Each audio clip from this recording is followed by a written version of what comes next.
Simo Häyhä is widely regarded as the most lethal sniper of the 20th century.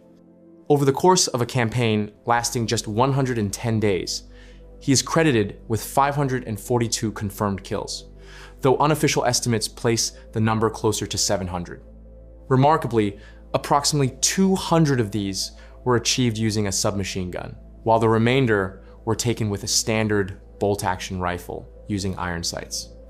He was one of the few snipers of the modern era who deliberately refused to use a telescopic scope. He was born on the 17th of December, 1905, in the municipality of Rautjärvi, in what was then the Grand Duchy of Finland within the Russian Empire. Simo was the seventh child in a large farming family. His parents, Juho and Katerina, lived a simple life of agriculture, fishing, and hunting. Like many in his village, Simo grew up working the land and mastering the wilderness. In 1922, he joined the local civil guard, a part of the Finnish military forces, where he quickly demonstrated a natural talent for shooting, consistently winning top prizes in marksmanship competitions.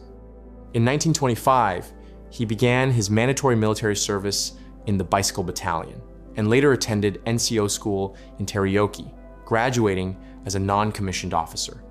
He received specialized sniper training in 1934 at Udi before returning to civilian life. When the Soviet-Finnish Winter War broke out on the 30th of November 1939, Hayha returned to the front lines. He served as an infantry sniper in the 6th Company of the 34th Infantry Regiment. The Finnish forces were vastly outnumbered and could not match the heavy weaponry of the invading Red Army. However, they employed Motti tactics, using the harsh terrain to their advantage. Mobile ski detachments would strike the flanks and rear of the Soviet columns, inflicting heavy casualties before disappearing into the forest. Hayha fought in the Kola region, dressed in white camouflage, often fashioned from simple bed sheets. He was well equipped for the frozen hellscape, wielding a Finnish variant of the Mosin-Nagant rifle, the M28-30 Pistikorva Spitz. His refusal to use a scope was calculated.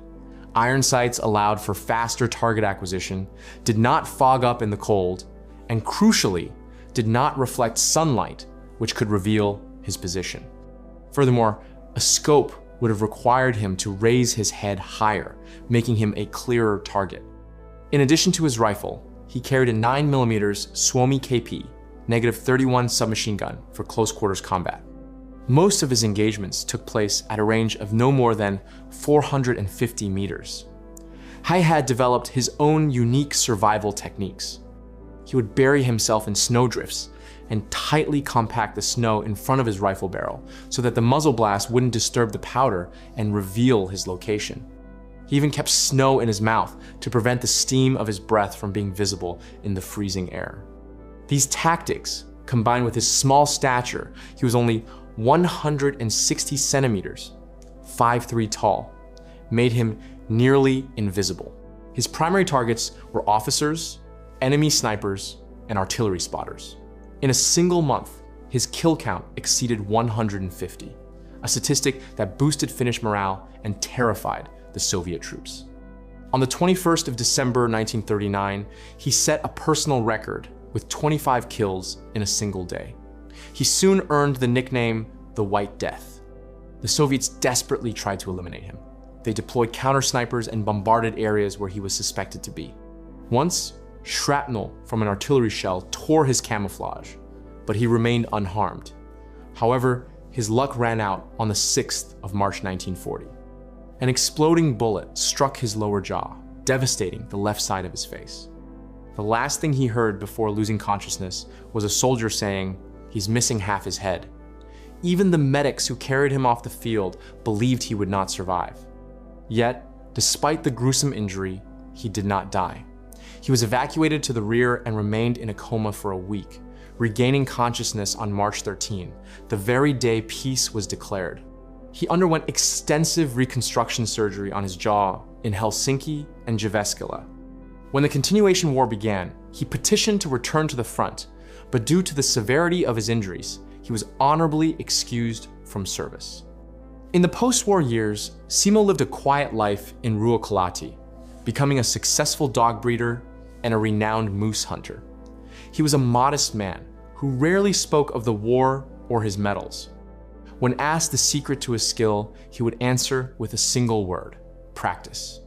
When asked if he regretted the lives he took, he simply said, "I did what I was told to do, as well as I could."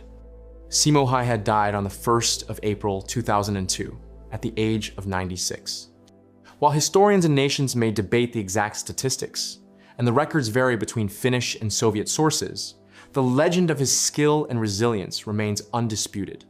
He took the secrets of his exact count to the grave, leaving behind a legacy as the deadliest marksman in military history.